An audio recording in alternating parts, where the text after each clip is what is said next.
आप लोग दौड़ते हो या एक्सरसाइज करते हो या आप सीढ़ियों से चढ़ते उतरते हो तो क्या होता है, तो ज़्यादा सांस लेनी पड़ती है ना, ज़्यादा ब्रीथ करना पड़ता है ना। जब बहुत तेज से दौड़ के हम जाएंगे और कुछ काम करेंगे तो हम लंबी लंबी सांसें लेने लगते हैं, होता है ना ये। तो कभी आपको ये लगा कि ऐसा क्यों होता है? तो जैसे वैसे तो हम नॉर्मल ब्रीथ करते हैं, है ना, पता भी नहीं चलता है। लेकिन जब हम दौड़ते हैं या हम कोई ऐसा काम करते हैं जो बहुत जल्दी जल्दी करना पड़ता है तो हमें लंबी लंबी सांसें लेनी पड़ती है, होता है ना। तो ये क्यों होता है? ये इसलिए होता है कि जब हम कोई काम बहुत जल्दी में करते हैं या बहुत तेजी से करते हैं या एक्सरसाइज करते हैं तो हमें ज़्यादा एनर्जी की ज़रूरत पड़ती है। तो जब ज़्यादा एनर्जी की ज़रूरत पड़ती है तो हमें ज़्यादा ब्रीथ करना पड़ता है।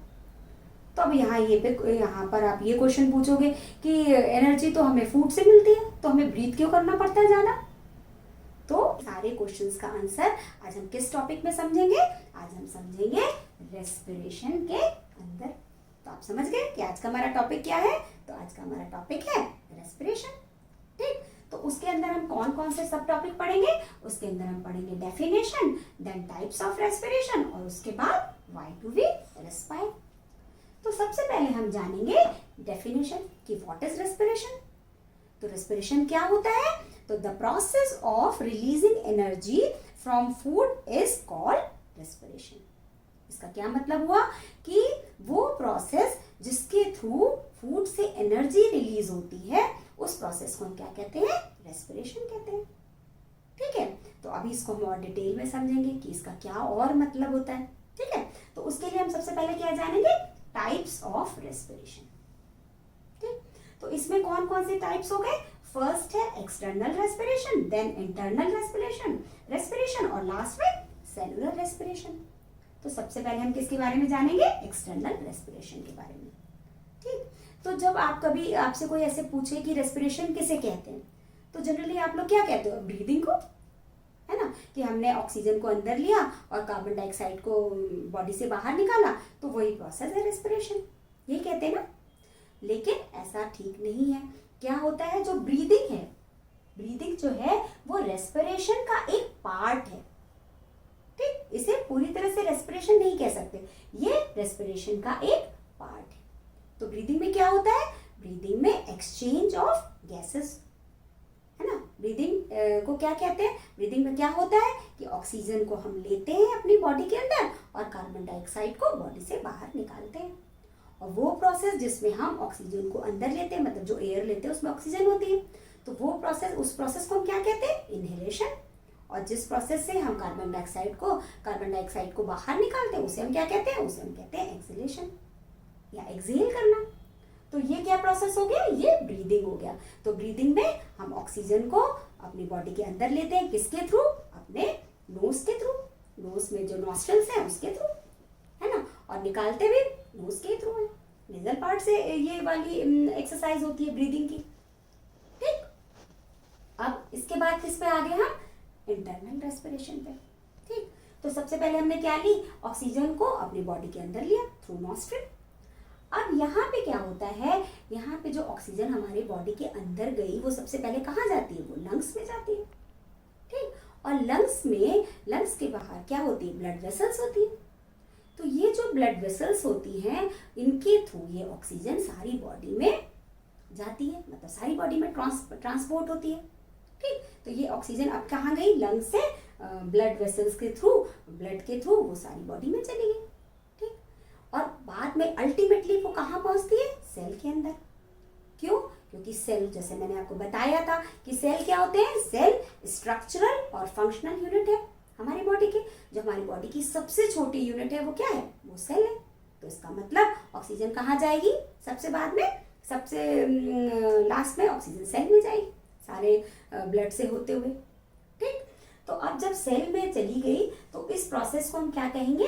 Internal respiration. तो इंटरनल रेस्पिरेशन में क्या होता है? ऑक्सीजन पहले लंग में जाती है, लंग्स से ब्लड वेसल्स में, और फिर वहां पे जो ब्लड है उसके थ्रू सारी बॉडी में जाती है और फिर फाइनली वो सेल में जाती है।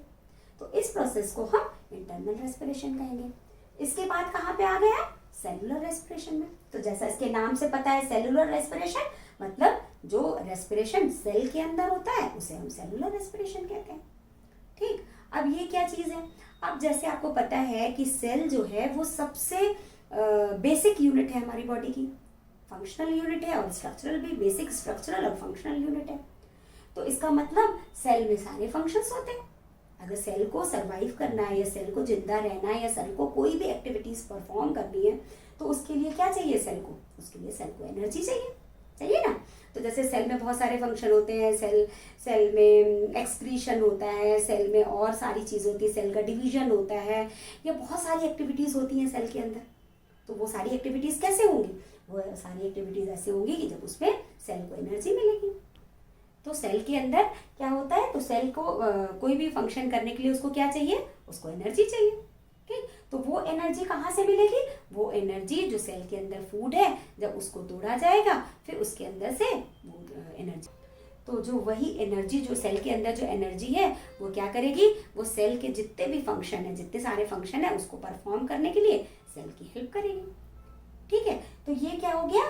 Cellular respiration. अब इसको अगर हम एक डायग्राम के थ्रू समझे तो इसमें क्या होता है? मान लो ये है सेल, ठीक, ये है सेल। अब सेल में क्या है? ये है फूड, ये है सेल का फूड, और इधर से क्या आ रही है? इसमें ऑक्सीजन, ठीक, ऑक्सीजन आ रही है। अब इससे क्या बनेगी? एनर्जी। और क्या निकलेगी? Carbon dioxide. और क्या निकलेगी इसमें से? वाटर। क्या निकलेगा इसमें से? वाटर। ठीक, तो ये फूड क्या है? ग्लूकोज। ठीक, तो क्या हुआ? जो एनर्जी रिच फूड है वो क्या है? ग्लूकोज है। तो जब ये सेल में ग्लूकोज है, अब इसमें जब ऑक्सीजन आई तो उसने क्या किया? इस ग्लूकोज को, इस फूड को ब्रेक किया, उसको तोड़ा, और उसके बाद क्या निकली? उससे एनर्जी और कार्बन डाइऑक्साइड और वाटर। ठीक, तो यही एनर्जी जो है वो सेल के सारे फंक्शंस को परफॉर्म करने में उसकी हेल्प करती है। और ये जो कार्बन डाइऑक्साइड है ये वापस कहाँ जाती है? ब्लड वेसल्स में जाती है, और फिर ये ब्लड के थ्रू वापस लंग्स में जाती है, और फिर हमारी बॉडी से इसको बाहर निकाल दिया जाता है, मतलब एक्सहेल कर देते हैं हम लोग।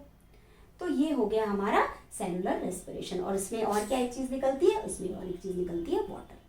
ठीक, तो कभी आपने देखा है कि जब आप अपने मुंह से हवा बाहर निकालो या किसी मिरर के पास रखो तो उसमें छोटी छोटी ड्रॉपलेट्स आ जाती हैं, होता है ना ऐसा?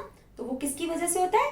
क्योंकि हमारे बॉडी में ये जो वाटर होता है वो हमारी जो सांस है उसके थ्रू बाहर निकलता है, ब्रीद आउट करते हैं हम लोग उसको भी। ठीक है, तो ये हो गया हमारा सेलुलर रेस्पिरेशन। ठीक, अब हम किस पे आ गए? Why do we respire? तो उसका भी यही आंसर है। क्या है? क्योंकि जब अगर हमारा फूड, जो हमारे फूड में स्टोर्ड एनर्जी है, मैंने बताया था ना कि फूड हैज स्टोर्ड एनर्जी, तो जो वो एनर्जी जो स्टोर है फूड के अंदर, अगर वो रिलीज नहीं होगी तो हमें एनर्जी नहीं मिलेगी। तो उसके लिए हमें रेस्पायर करना पड़ता है, मतलब उसके लिए हमें ऑक्सीजन को अपनी बॉडी के अंदर लेना पड़ता है। वो ऑक्सीजन जब बॉडी के अंदर जाती है, अल्टीमेटली जब सेल के अंदर जाती है तो वो क्या करती है? उस फूड को तोड़ती है, जिसमें स्टोर है, एनर्जी स्टोर है, उसको तोड़ती है, और उसके बाद वहाँ से एनर्जी रिलीज होती है, और वो एनर्जी हमारी सारी बॉडी, हमारे सेल को फंक्शन में काम करती है। और जब सेल हमारा फंक्शन करेगा ठीक से, प्रॉपर तरीके से, तो हमारे टिश्यू करेंगे, उसके बाद हमारी बॉडी करेगी। ठीक, तो ये हो गया हमारा ये कि वाई डू वी रेस्पायर, कि हम क्यों सांस लेते हैं। तभी जब हम बहुत तेज दौड़ते हैं तो हमारी बॉडी को ज़्यादा एनर्जी की ज़रूरत होती है, या एक्सरसाइज करते हैं तो हमारी बॉडी को बहुत ज़्यादा एनर्जी की ज़रूरत होती है। तो एनर्जी कैसे मिलेगी? तो जो हमने फूड खाया वो जल्दी जल्दी से ब्रेक डाउन होगा, जल्दी जल्दी से टूटेगा, तो हमें ज़्यादा एनर्जी मिलेगी। तो इसीलिए जब हम दौड़ते हैं या हम एक्सरसाइज करते हैं तो हम बहुत तेज से सांस लेते हैं, मतलब हम ज़्यादा से ज़्यादा ऑक्सीजन अपने अंदर लेना चाहते हैं। जितनी ज़्यादा ऑक्सीजन अंदर जाएगी उतनी ही ज़्यादा वो क्या करेगी? फूड को तोड़ेगी, है ना? सेल के अंदर फूड को तोड़ेगी, और उतने ही ज़्यादा, जितना वो फूड को तोड़ेगी उतने ही ज़्यादा एनर्जी मिलेगी। तो इसलिए जब हम कोई ज़्यादा मेहनत का काम करते हैं, ज़्यादा हम भागते हैं या सीढ़ी चढ़ते उतरते हैं, तो हमें ज़्यादा ऑक्सीजन की ज़रूरत होती है, इसलिए हम ज़्यादा ब्रीथिंग करते हैं। और जितना ज़्यादा हम ऑक्सीजन लेके फूड को तोड़ेंगे उतनी ही एनर्जी निकलेगी, उतनी ही कार्बन डाइऑक्साइड निकलेगी, तो उसे भी हमें बाहर निकालना है, तो वो भी बाहर निकलेगी। ठीक, तो अब मुझे लगता है आपको मैंने बहुत अच्छे से समझा दिया कि ये रेस्पिरेशन का इंट्रोडक्शन पार्ट है। अभी आप ये समझो कि ये खाली मैंने इंट्रोडक्शन बताया है, अभी इसके आगे बहुत सारी चीज़ें पढ़नी है जो हम अपने नेक्स्ट क्लासेस में पढ़ेंगे।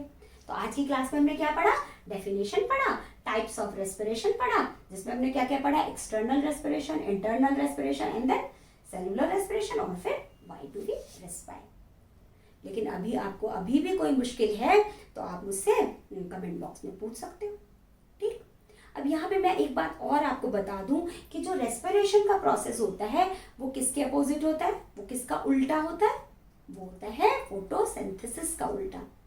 आपको पता है ना फोटोसिंथेसिस में क्या होता है, फोटोसिंथेसिस में कार्बन डाइऑक्साइड लेके क्या बनता है, ग्लूकोज बनता है ना। और इसमें क्या होता है, और कि निकलती क्या है, उसमें कौन सी गैस निकलती है, उसमें ऑक्सीजन निकलती है ना, ऑक्सीजन निकलती है। लेकिन इसमें क्या होता है, इसमें उल्टा होता है, इसमें ग्लूकोज होता है और उससे हम एटमॉस्फेयर से ऑक्सीजन लेते हैं और ग्लूकोज को ऑक्सीजन तोड़ देती है, जिससे क्या बनता है, कार्बन डाइऑक्साइड बनता है और वाटर बनता है, एनर्जी बनती है। तो जो फोटोसिंथेसिस है जो रेस्पिरेशन है वो फोटोसिंथेसिस का उल्टा है, मतलब अपोजिट है, ठीक। तो इसमें आपको एनर्जी मिलती है रेस्पिरेशन में, ठीक। तो ये हो गया हमारा रेस्पिरेशन।